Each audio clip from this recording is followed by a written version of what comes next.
शिवोहम। शिवोहम। प्रणाम कोटि प्रणाम महोदय। प्रणाम गुरु जी, कोटि कोटि प्रणाम।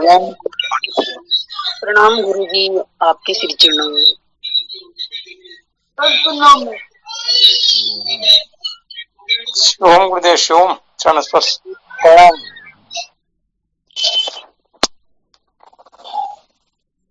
शिवम गुरुदेव चरण स्पर्श। शिवोहम।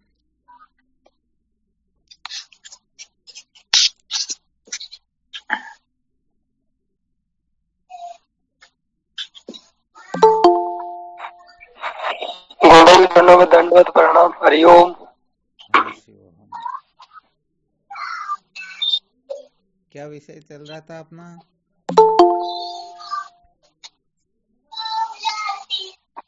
संसार को बनाए रखकर कभी भी सत्य का साक्षात्कार नहीं किया जा सकता। संसार को बनाए रखकर कभी भी सत्य का साक्षात्कार नहीं किया जा सकता। तो इसे सिद्ध होता है कि संसार को बनाए रखना ही सबसे बड़ा अज्ञान है, यही सबसे बड़ी नासमझी है। तो समझो यह एक प्रकार का बंधन ही है।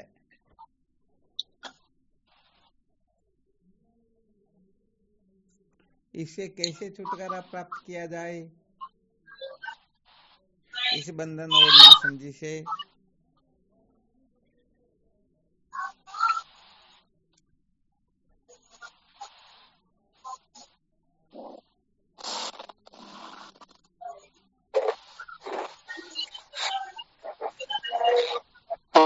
नित्य में जाकर के गुरुदेव। बहुत अच्छी बात है।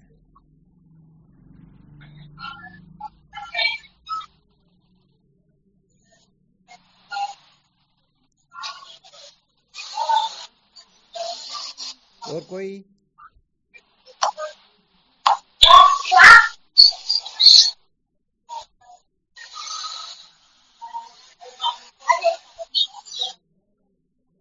प्रणाम गुरुदेव आपके चरणों। हाँ शिवोहम।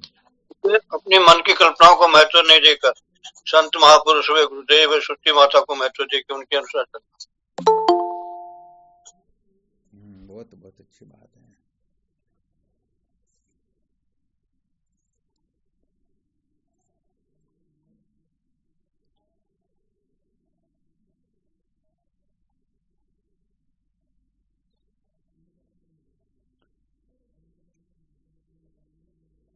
अपने मन की कल्पनाओं को महत्व न देकर, है ना? जी गुरुदेव। बहुत अच्छी बात है। और फिर क्या करना चाहिए? संत महापुरुष सृष्टि माता व गुरुदेव की उनके अनुसार ही चले, उनको महत्व दे। बहुत अच्छी बात है। कुल मिलाकर सत्संग को महत्व दे कहने का तात्पर्य यही है।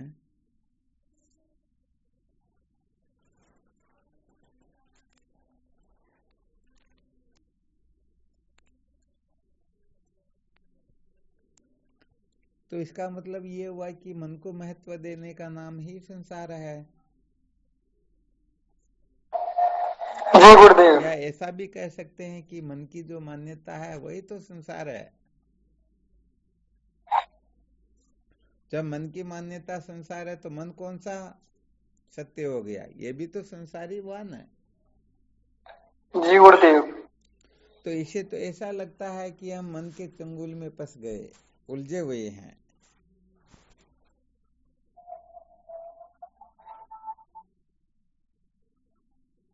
है ना? जी गुरुदेव।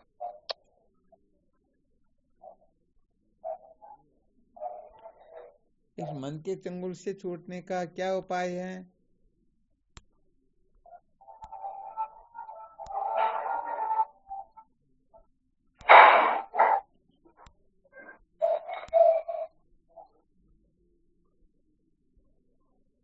जी गीता जी भगवान श्री कृष्ण ने कहा वैराग्य और अभ्यास के द्वारा ऐसे छूटा। बहुत बहुत धन्यवाद। अभ्यासेन तु कौन्तेय वैराग्येन च गृह्यते। अभ्यास और वैराग्य के द्वारा ये मन वश में होता है, यही कहा ना। गुरुदेव। बहुत अच्छी बात है।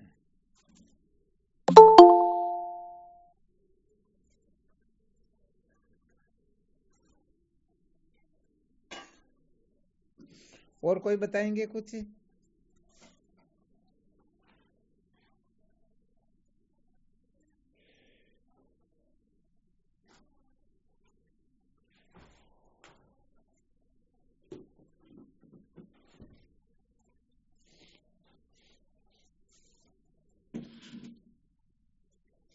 अच्छा, अभ्यास और वैराग्य से क्या होगा?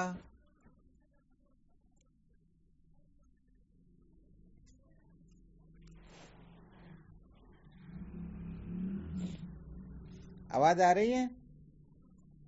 हाँ जी गुरुदेव। जी सर। अभ्यास मन और वश में हो वैराग्य से क्या होगा? अभ्यास और वैराग्य का स्वरूप क्या है?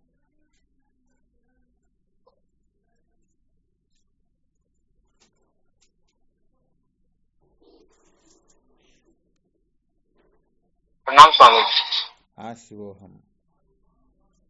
स्वामी जी, मन बार बार संसार की ओर जाता है, तो हम अभ्यास करेंगे कि संसार की ओर चिंतन न करके परमात्मा का चिंतन करें।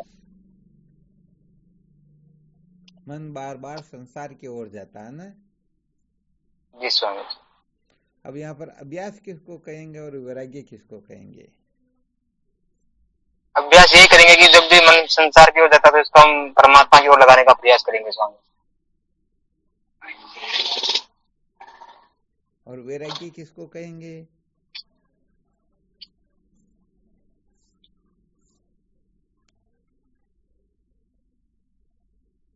अनात्म पदार्थों से स्वामी जी। भोगों से वैराग्य करना।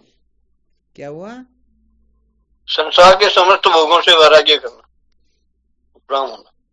फिर अभ्यास किसका करेंगे?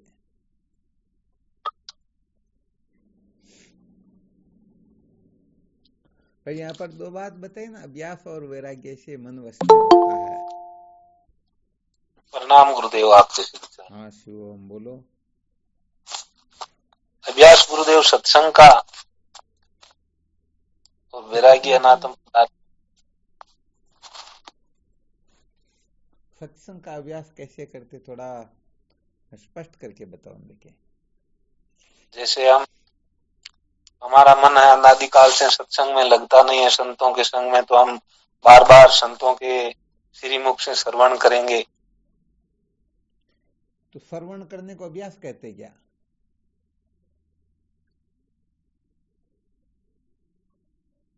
तो गुरुदेव बार बार इसके बारे में हम एक बार नहीं, दो बार नहीं, चार बार नहीं, बार बार श्रवण करेंगे, सुनेंगे सत्संग। श्रवण करेंगे तो श्रवण में और अभ्यास में एक ही बात क्या?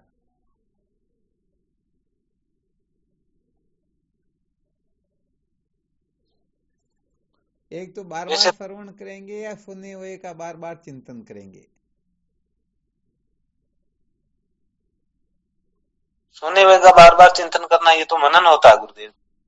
अच्छा, इसको मनन कहते हैं ना। बहुत अच्छी बात है। अच्छा, बार बार सुनेंगे तो क्या सुनेंगे?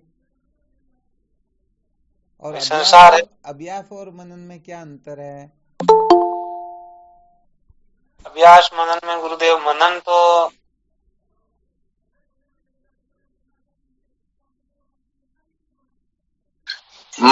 मन से होता है, अभ्यास जिह्वा से होता है।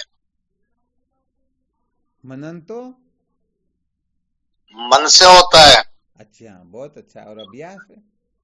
अभ्यास जिह्वा से, मुख से होता है। चलो, बहुत अच्छी बात है, ठीक बताया। अच्छा, तो पहले अभ्यास करना होता है या मनन करना होता है? पहले मनन करते हैं, जब भी अभ्यास होगा। अच्छा, इसका मतलब मनन जो है, अभ्यास जो है मनन से भी थोड़ी ऊंची कक्षा ना। जी गुरुदेव। चलो, बहुत अच्छी बात है। महापुरुषों ने तो मनन बताया गुरुदेव। वेदांत के तात्पर्य के निश्चय का नाम मनन है नहीं। तात्पर्य के निश्चय को मनन कहते? कहाँ सुन करके आ रहे हो? है? ऐसा कहाँ पर सुन के आ रहे हो? श्रवण कहते हैं उसको।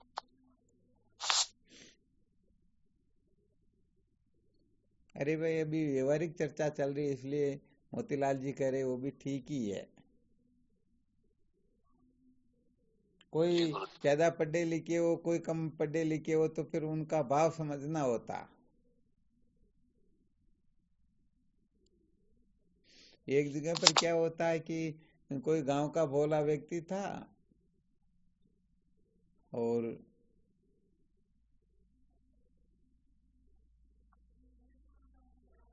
सामने जो आए हुए थे वो कलेक्टर साहब आए थे समझो। अब उनको स्तुति करनी थी, तो अब स्तुति करते समय वो उनको कहने का मतलब है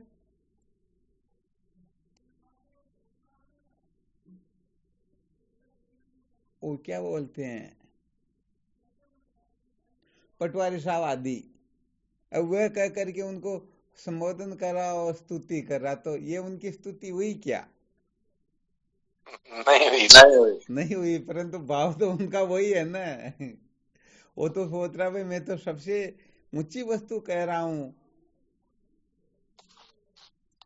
तहसीलदार साहब को नायब तहसीलदार साहब कहे तो उनकी स्तुति थोड़ी होती क्या? नहीं होती हैं? एसडीएम साहब को जदू बड़ेली बार। हाँ, तो वो ऊंची ऊंची कक्षा कह दे ना, तो भले बात अलग होती है। तो ऐसे ही क्या होता है कि कभी कभी वो, इसीलिए तो बहुत सारा सोचना पड़ता किस पर कौन सा साधक, उसकी क्या कैपेसिटी है और वो क्या बतलाना जतलाना चाहते हैं।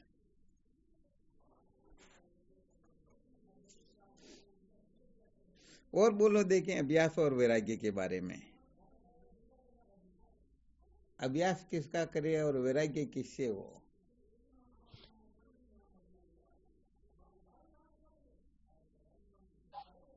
वैराग्य तो महाराज मन से करो और अभ्यास गुरु शब्द का करे।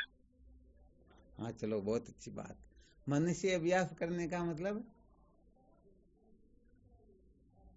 वैराग करो मन से, तो उसकी बात में ध्यान मत दो। एक तो मन से वैराग्य के दो अर्थ होंगे। एक तो मन से वैराग्य करो, अर्थात एक तो मन से ही विरक्त हो जाओ। मन से वैराग्य करो। हाँ, एक तो मन से ही विरक्त होना, इसका अर्थ निकलता है। और एक जो मन को महत्व दे करके फिर दूसरी वस्तुओं से विरक्त होना है। अब इनमें से कौन सा कहना चाहते हो? दूसरी वस्तुओं से नहीं, वो मन से ही वैराग्य करे। कौन करेगा ये?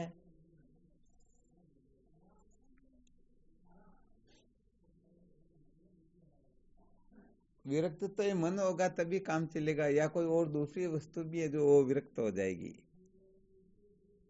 मन से होगा सर, मन से तो वैराग कर रही है, बार बार विषयों में जाए उसको तो वैराग ले, और गुरु शब्द गाय रत्न करे। बहुत अच्छी बात है। स्वामी जी चरणों कोटि कोटि प्रणाम। हाँ शिवो, हम बोलो। गुरुदेव, ये जब मन जगत की सत्यता, सुंदरता और भव्यता को मिथ्या जान लेता है तो ये विशिष्ट में गुणातीत हो जाता है। क्या बात है, बहुत बहुत अच्छी बात बताई। देखो, कुदाला और पावड़ा दोनों जो साथ में होते तो कुदाले का काम कुदाला करता और पावड़े का काम पावड़ा करता। खेती पावड़ी जिसको बोलते हैं ना, पावड़ी कहने का मतलब पावड़ा वगैरह जो भी वो क्या काम करता है, वो धूल को निकालता। परंतु यदि खेती ही न हो, खोदा ही नहीं जाए तो कौन सी मिट्टी को निकालेगा बताओ?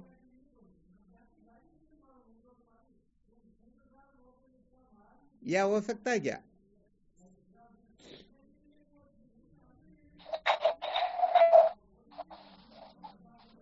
आवाज तो आ रही है ना? जी गुरुदेव, आ रही है। अरे भाई, एक तो खुदाई का औजार चाहिए और दूसरा खुदाई होने के पश्चात मिट्टी को बाहर निकालना होता है।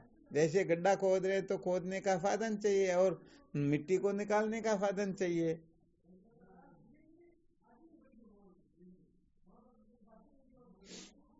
तो यहाँ पर जो खुदाई का जो औजार है उसको कहते हैं अभ्यास, और मिट्टी निकालने के औजार को कहते हैं वैराग्य।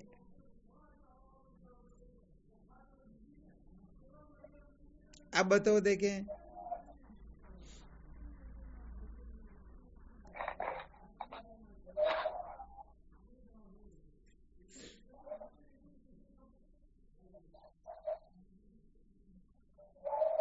आवाज आ रही है या नहीं आ रही है? आवाज तो आ रही है स्वामी जी। तो इतना टाइम कैसे लग रहा है भाई? इतनी नीची कक्षा की चर्चा है, तो बहुत ऊंची कक्षा की चर्चा थोड़ी है।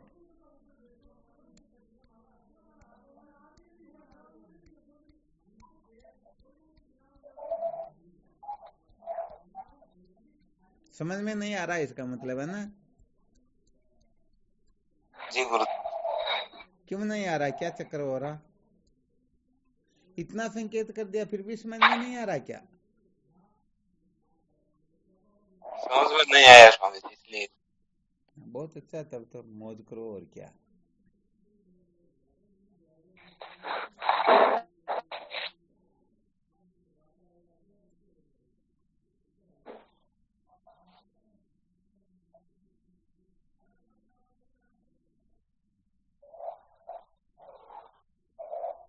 अब क्या समझाएं तो फिर हम? किसी के समझ में नहीं आ रहा क्या?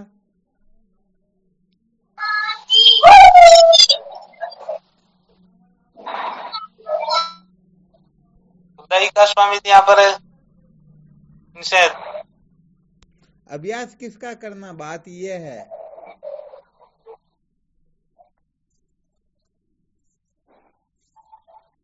शिवम गुरुदेव।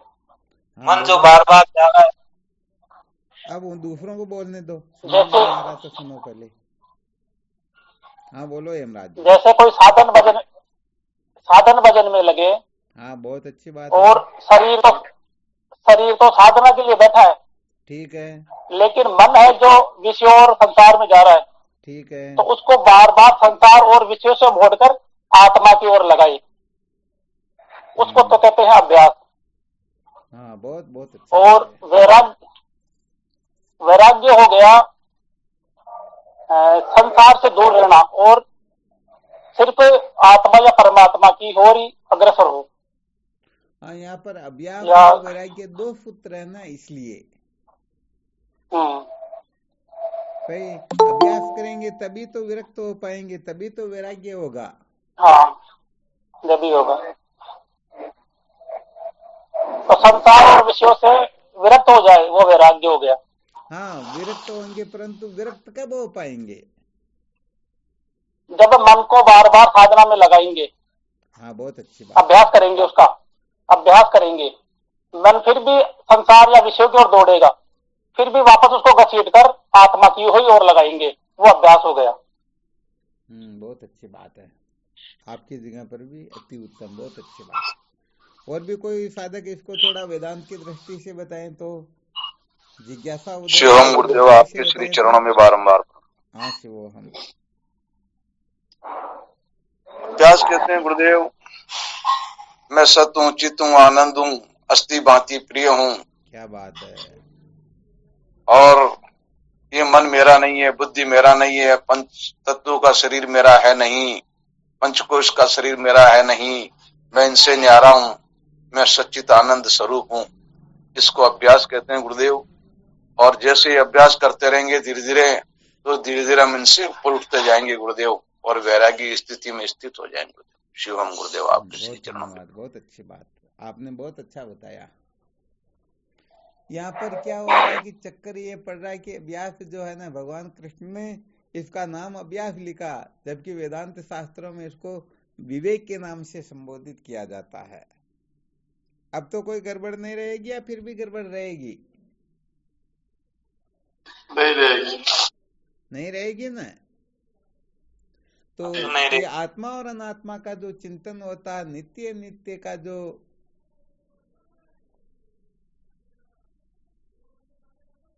विवेक होता है ना,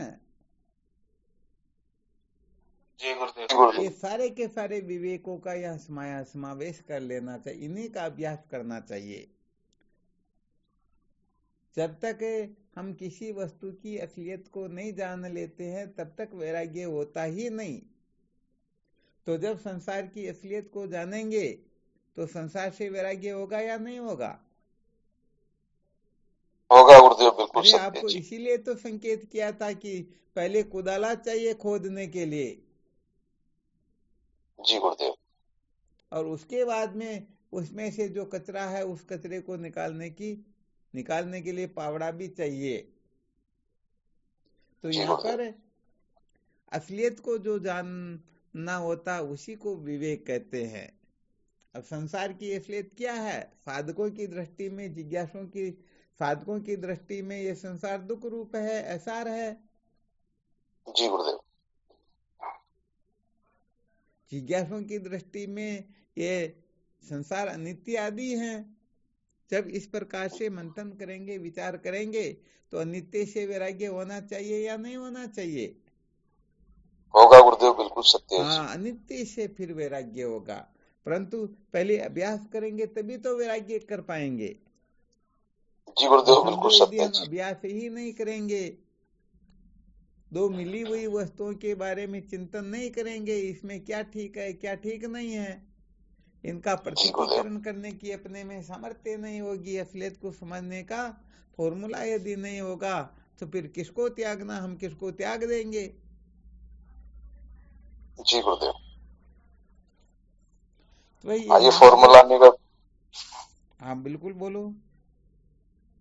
ये फॉर्मूला अगर नहीं होगा तो गुरुदेव जिसका हम त्याग कर रहे हैं उसको तो त्याग करेंगे नहीं, और जो त्यागने की वस्तु है उसको त्याग देंगे गुरुदेव। हाँ, यहाँ पर क्या है कि भगवान कृष्ण जब कह रहे हैं ना कि मन को कैसे वश में किया जाता, तो यहाँ पर वो सारे के सारे फॉर्मूलों का फिर समावेश करना होता है। तो यहाँ पर जी मुख्य गुरुदेव। सूत्र बताया गया अभ्यास और वैराग्य।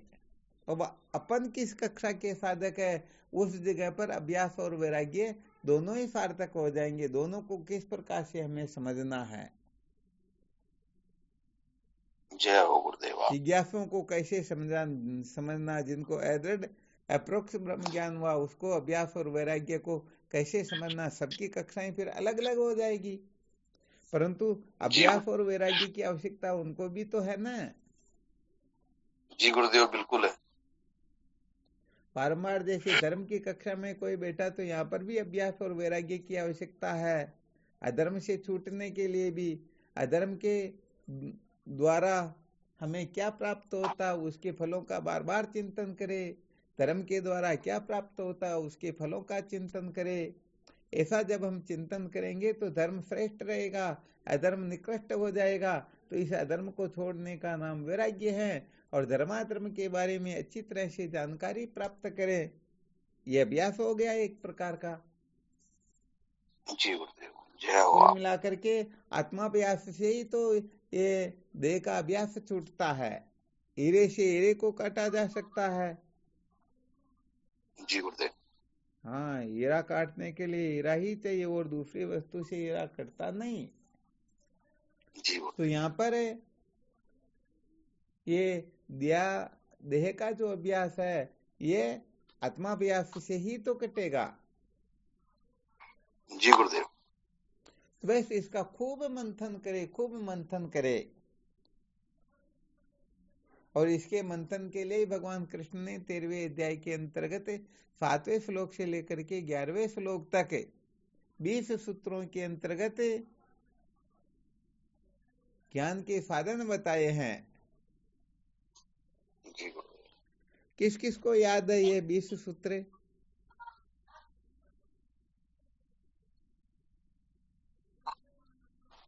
है गुरुदेव, हमें आज चलो, महावीर जी महाराज को याद, और किसको याद है?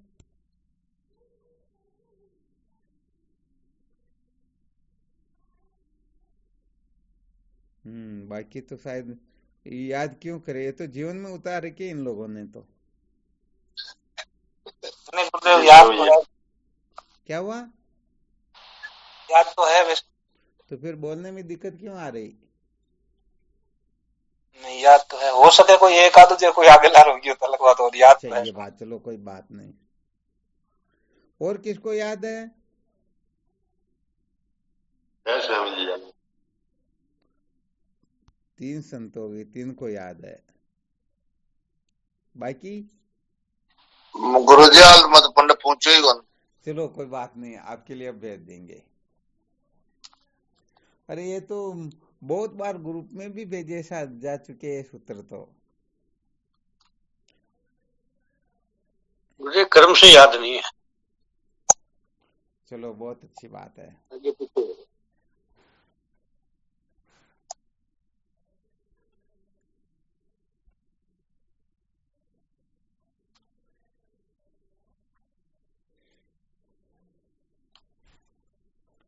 चलो जिनको ध्यान में नहीं वो भी उनका चिंतन करना। अपना जीवन केवल खाने पीने में, लड़ाई झगड़ा करने में, मौज मस्ती मनोरंजन करने में ही व्यतीत नहीं करना अपने को, बल्कि इनको अच्छी तरह से अपने को अपने हृदयंगम करना है।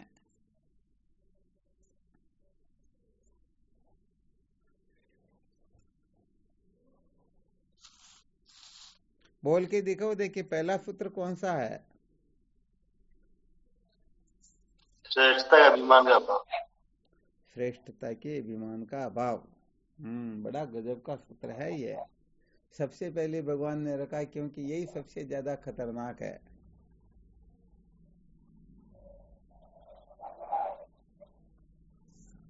चलो इनका भी कभी मंथन करेंगे, देखते हैं।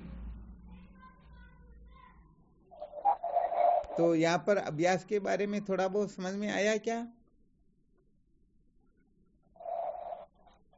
जी।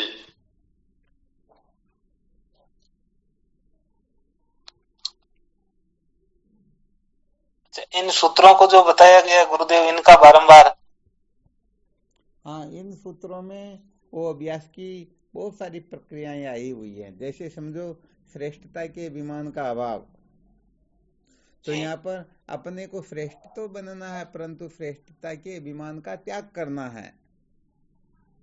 तो यहाँ पर जब अभ्यास करेंगे तो एक तो श्रेष्ठ और एक श्रेष्ठ बनने का अभिमान, दो विकल्प अपने सामने होंगे। जी गुरुदेव। तो यहाँ पर श्रेष्ठ बनने के अभिमान का त्याग करना, ये वैराग्य हो गया। और श्रेष्ठ बनने के लिए क्या करना होता, उसके लिए जो कुछ भी प्रक्रियाएं हैं वो सारी की सारी प्रक्रियाएं अभ्यास नाम से कही जाएगी। जी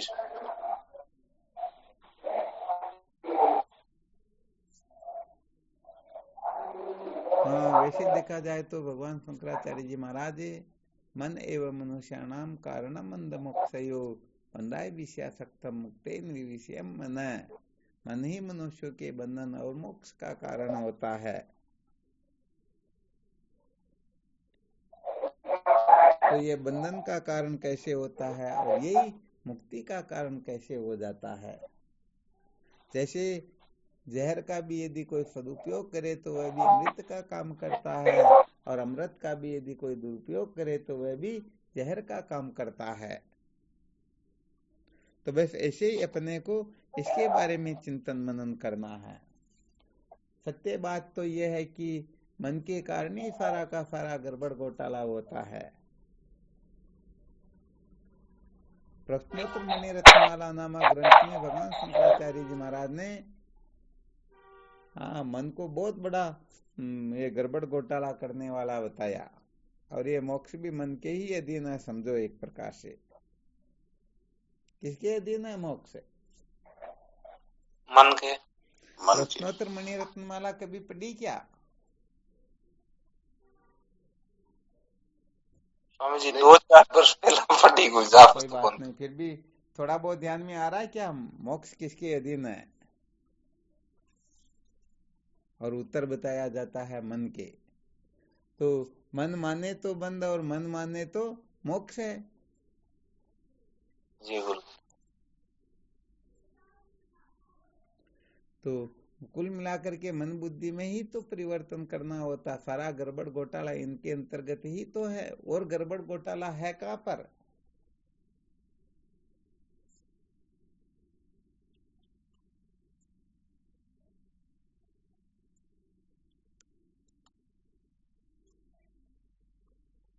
तो मन बुद्धि में गड़बड़ घोटाला। हाँ बिल्कुल सही है। इसीलिए मन को वश में करने के लिए बार बार समस्त संत शास्त्र यही कहते हैं वो मन जो होता है ना, अपने व्यवहारिक भाषा में भी 40 किलो को क्या कहते हैं? मन। हाँ, वो ये मन यही है। मन। हाँ, 40 शेर का एक मन होता। अब विचार करके देखो, एक शेर में कितनी ताकत होती है। जंगल में शेर मिल जाए तो भाई उसमें कितनी ताकत होती। बहुत ताकत। तो क्या होता है, कभी कभी संत महात्मा लोग हंसी मजाक में ऐसी कुछ बातें करते रहते हैं तो सुना देते, हालांकि परम प्रमाणित है या नहीं अपने को तो देखना है कि एक शेर में कितनी ताकत है। तो मन जो होता है ये 40 शेर के बराबर ताकत रखता। अब एक शेर आ जाए तो भी पंजने में नहीं आता, तो ये पंजने में आएगा क्या? सही बात है। नहीं आएगा। परंतु फिर भी संत महापुरुष जो है इनके लिए उपाय बता देते हैं। भगवान स्वयं अपने श्रीमुख से कथन कर देते हैं, अभ्यासेन तु कौन्तेय ये वैराग्यंच गृह्यते। अभ्यास और वैराग्य के द्वारा ये मन वशमय हो जाता है। ये मन के लिए जैसे हाथी के लिए अंकुश होता है ना, वैसे ही मन के लिए ये अंकुश है। तो ये वैसे देखा जाए तो साधारण साधकों के लिए, जिज्ञासुओं के लिए कथन किया जा रहा है, वरना ब्रह्मवेता महात्माओं का अभ्यास और वैराग्य कुछ और होता है। उनकी दृष्टि में तो मन की सत्ता ही नहीं होती, ऐसा ही उनका फिर अभ्यास होता है।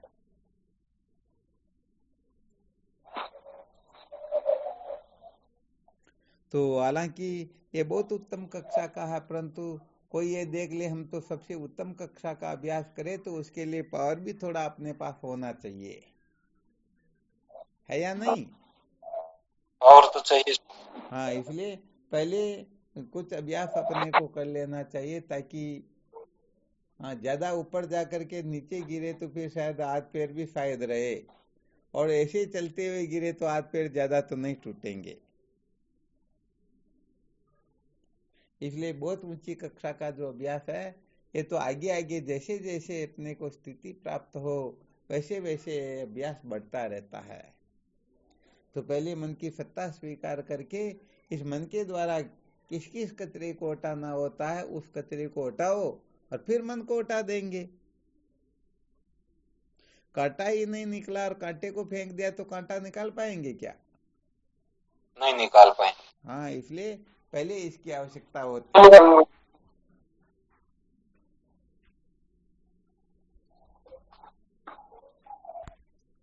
तो कुल मिलाकर के रहस्य केवल मात्र इतना ही समझना है कि ये मन ही अनादिकाल से अपने को जन्म मृत्यु की श्रृंखला में भटका रहा है।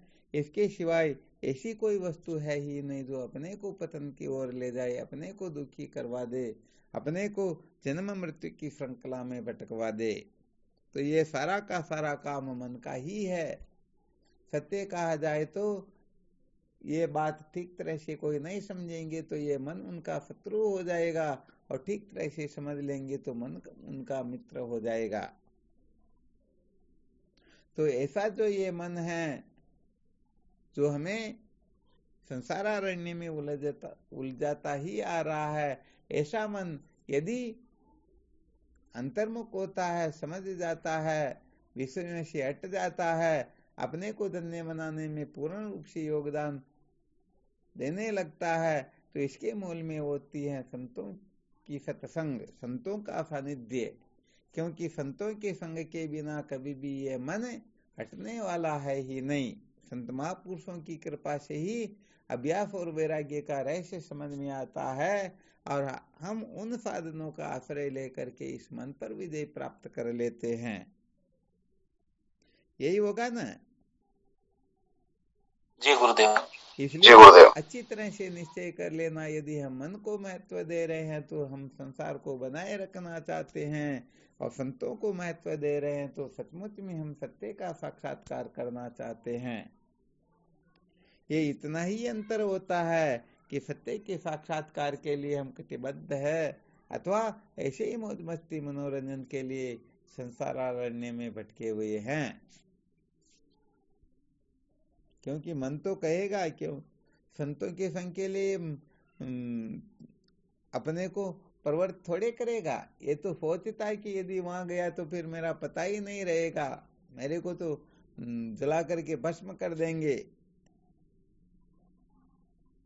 और कोई अपने पद को छोड़ना चाहता है क्या? नहीं चाहता छोड़ना। हाँ, ऊंचा पद मिले तो नहीं चाहता गुरुदेव। हैं?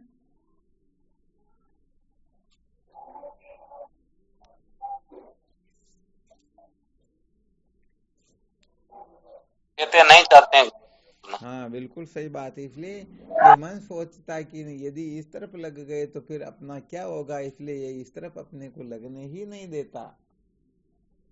परंतु जब हम बहुत अच्छी तरह से मंथन करके विचार करके साधन प्राण होकर के जब समझा बुझा करके इसको इस तरफ लगाएंगे तो निश्चित रूप से ये इस तरफ लग जाएगा। और जब ये इस तरफ लग जाएगा तो फिर इसको हटाने पर भी ये हटेगा नहीं। तो ये विशेष बात है।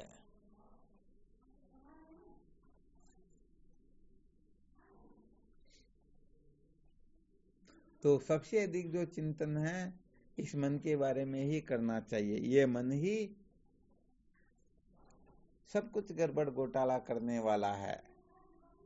इसलिए संत महापुरुषों ने बहुत सारी युक्तियां बताई हुई हैं इस मन के ऊपर कैसे विजय प्राप्त की जाती हैं। तो उन युक्तियों को अपने को महत्व देते हुए उन युक्तियों के अनुसार अपने को आगे बढ़ते हुए इस मन के ऊपर विजय प्राप्त करना है। इससे स्वामी जी ये भी हो सकता है क्या, जैसे ये मन जो है इसी से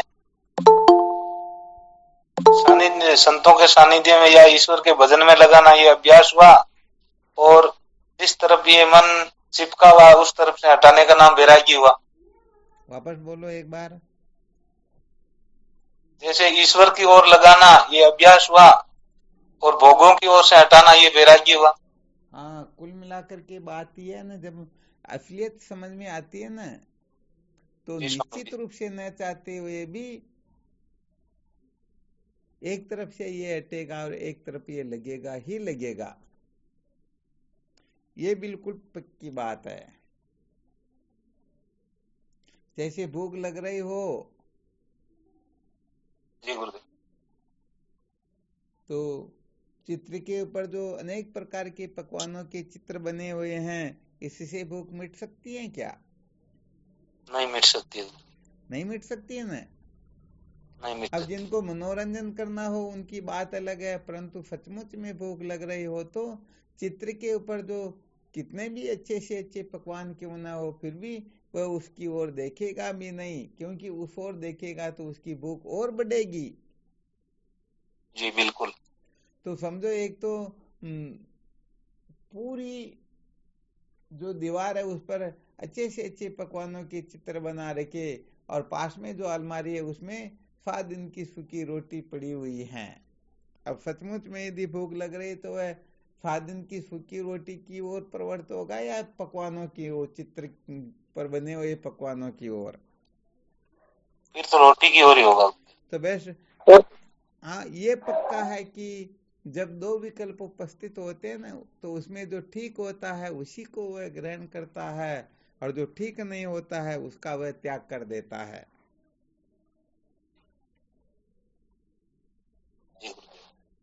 बिल्कुल सत्य।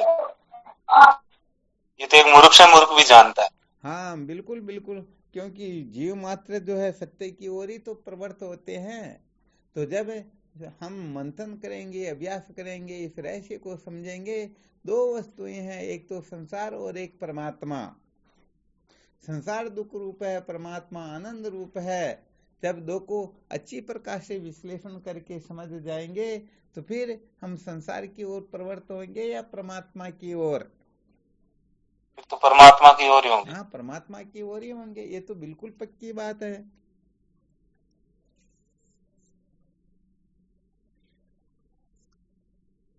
तो बस अपने को ये 2 का जोड़ा बना करके आत्मा अनात्मा समझो, नित्य अनित्य समझो, अधिष्ठान अध्यस्त हो,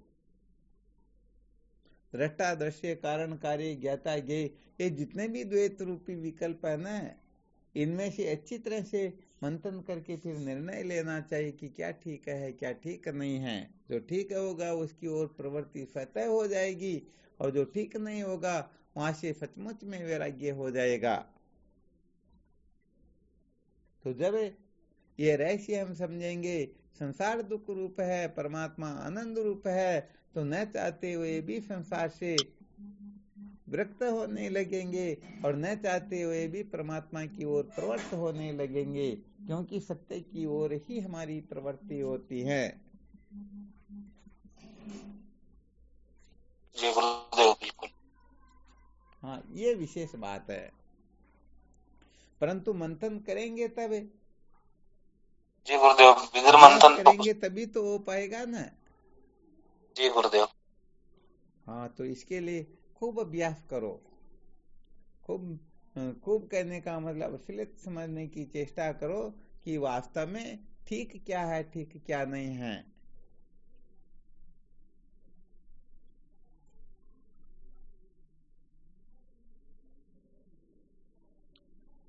सही गुरुदेव, मंथन करने से तो दही में से ही माखन निकाल लेते हैं, अन्यथा तो कुछ नहीं होता।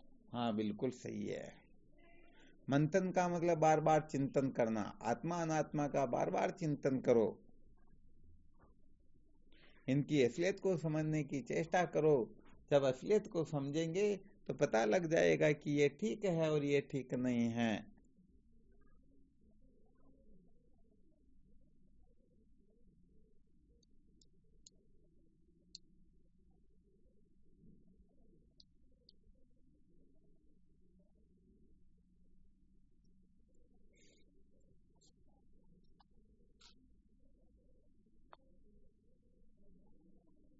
अच्छा, इसमें कोई संशय और हो तो देख लो। कोई संशय नहीं है बाबू जी। बहुत बहुत धन्यवाद। आज तो ओम जी महाराज बहुत लेट जुड़ना हुआ, क्या बात हुई? अरे लेट हो गए बाबू जी। और ये गंगापुर के साधक भी, चलो इनको तो कल से जुड़ रहे, बहुत धन्यवाद। सत्संग 8:10 से चालू हो जाती, तो थोड़ा भले समय पर जुड़ो तो बहुत अच्छी बात है।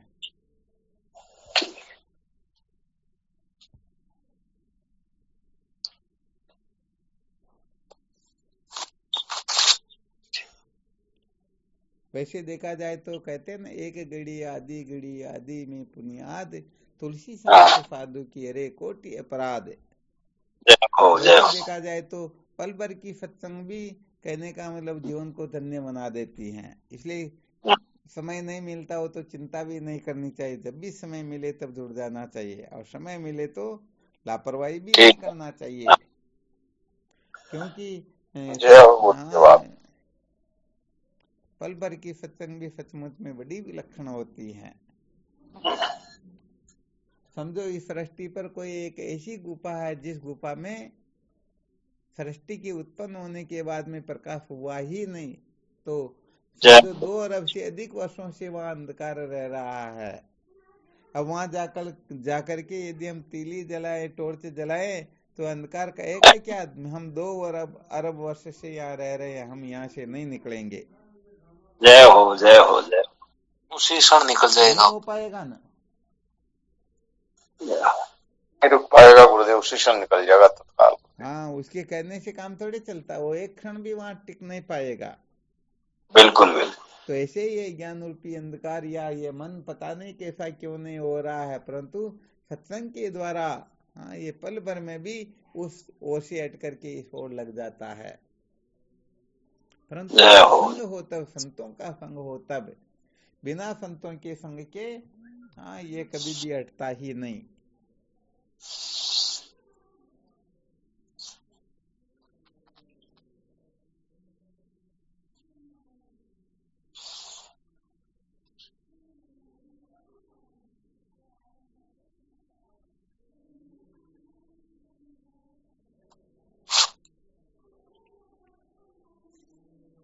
चलो ठीक, फिर कल विचार करेंगे। और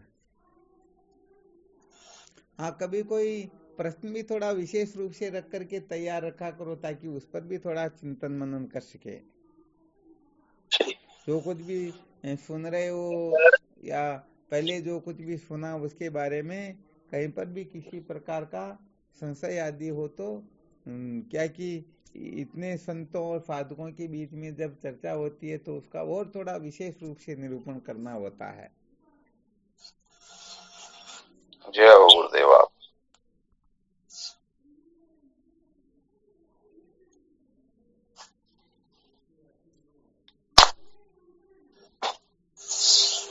चलो ठीक है। शिवोहम। प्रणाम शिव गुरुदेव प्रणाम चरण स्पर्श। शिवोहम। कोटि कोटि प्रणाम गुरुदेव। शिवोहम। श्री गुरुदेव भगवान के पवन चरणों में कोटि कोटि प्रणाम, कोटि कोटि प्रणाम। गुरुदेव भगवान के श्री स्वामी जी के चरणों में साष्टांग प्रणाम। शिवोहम। श्री गुरुदेव। शिवोहम गुरुदेव। आपके श्री चरणों में बारंबार प्रणाम, कोटि कोटि वंदन आपके श्री चरणों में गुरुदेव। शिवोहम। प्रणाम गुरुदेव, प्रणाम, कोटि कोटि प्रणाम। शिवोहम। श्री गुरुदेव के चरणों में साष्टांग दंडवत बारंबार प्रणाम। शिवोहम दाता। हाँ शिवोहम। शिवोहम गुरुदेव के चरणों में प्रणाम। शिवोहम। शिवोहम। हाँ शिवोहम। शिवम गुरुदेव। शिवोहम। शिवम चरण स्पर्श। प्रणाम शिव। शिवोहम। शिवोहम। शिवोहम।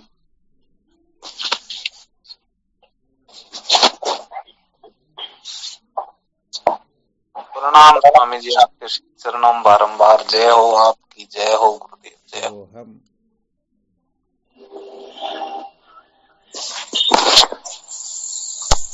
प्रणाम स्वामी जी आपके श्री चरणों में। शिवोहम।